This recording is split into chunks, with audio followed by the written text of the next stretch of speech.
আমাকে লাঠি দিয়ে মারছে ভাই, লাঠি দিয়ে মারছে। আমি ওনাকে বলতেছি আপনি চেক করেন, আপনি আমার গায়ে হাত দিয়ে রাইট নাই, উনি শুনতেছে না। মাঠে বল হাতে প্রতিপক্ষকে পরাস্ত করাই যার কাজ, তিনি কিনা নিজ দেশের পুলিশের কাছেই শিকার হলেন নির্মম হেনস্থার। চট্টগ্রাম নগরে ডিবি পুলিশ পরিচয়ে মারধর ও অপহরণ চেষ্টার শিকার হয়েছেন জাতীয় ক্রিকেট দলের সদস্য নাঈম হাসান। শুক্রবার রাতে বিমানবন্দর থেকে অটোরিকশায় করে বাসায় ফিরছিলেন নাঈম। লালখান বাজার এলাকায় তার গাড়ি থামায় ডিবি পরিচয়ধারী একদল পুলিশ। কিছু বুঝে ওঠার আগেই চালকের কাছ থেকে কাগজপত্র কেড়ে নিয়ে নাঈমকে গলায় ধাক্কা দিয়ে পুলিশের গাড়িতে তোলার চেষ্টা করা হয়। নিজের পরিচয়পত্র দেখিয়ে ক্রিকেটার পরিচয় দেওয়ার পরও থামেনি নির্যাতন। ঘটনাস্থলেই খুলশী থানার এসআই শফিকুল ও পুলিশের সোর্স সোহেল লাঠি ও পাইপ দিয়ে নির্মমভাবে পেটাতে থাকে এই ক্রিকেটারকে। নাঈম হাসান জানান, ক্রিকেটার পরিচয় দিলেও তারা মারধর থামায়নি। মারতে মারতে তারা বলছিল, তুই আসামি, চুপ থাক। এক পর্যায়ে অজ্ঞাত স্থানে নিয়ে যাওয়ার চেষ্টা করা হয়। থানায় এনে ওসির কক্ষেও হেনস্থা করা হয়েছে নাঈম হাসানকে।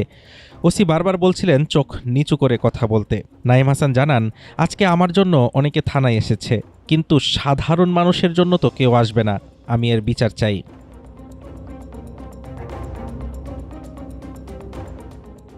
থানায় ওসির কক্ষে হেনস্থার এক পর্যায়ে একটি ফোন পেয়ে সুর নরম হয় পুলিশের। নাঈম তখন ফোন করেন বিসিবির সভাপতি তামিম ইকবালকে। তামিম ইকবাল দ্রুত ব্যবস্থা নিতে বলেন বিসিবি পরিচালক ইসরাফিল খসরুকে। তাদের ঊর্ধ্বতন হস্তক্ষেপে শেষ পর্যন্ত মুক্তি মেলে নাঈমের। পুলিশ বলছে, সোনা চোরাচালানের ভুল তথ্যের ভিত্তিতে নিয়ম না মেনে এই অভিযান চালানো হয়েছিল। ঘটনার পর শনিবার সকালে নাঈমের ভাই বাদী হয়ে মামলা করলে অভিযুক্ত এসআই শফিকুল ইসলাম, কনস্টেবল রাসেল সহ ৩ জনকে তাৎক্ষণিক ক্লোজড করে পুলিশ লাইন্সে সংযুক্ত করা হয়েছে। খুলশী থানার ওসি জানান, ছুটিতে থাকা এক এসআইয়ের ভুল তথ্যে তারা আমাকে না জানিয়েই এই অভিযান চালায়। পরিচয় জানার পর আমরা দুঃখ প্রকাশ করেছি। মামলা হয়েছে এবং অভিযুক্তদের বিরুদ্ধে বিভাগীয় ব্যবস্থা নেওয়া হচ্ছে। ভুল তথ্যের অজুহাতে একজন জাতীয় ক্রিকেটারের উপর এমন এক বর্বরতায় ক্ষুব্ধ সাধারণ ক্রিকেট প্রেমীরা। তারা দোষী পুলিশ সদস্যদের দৃষ্টান্তমূলক শাস্তির দাবি জানিয়েছেন।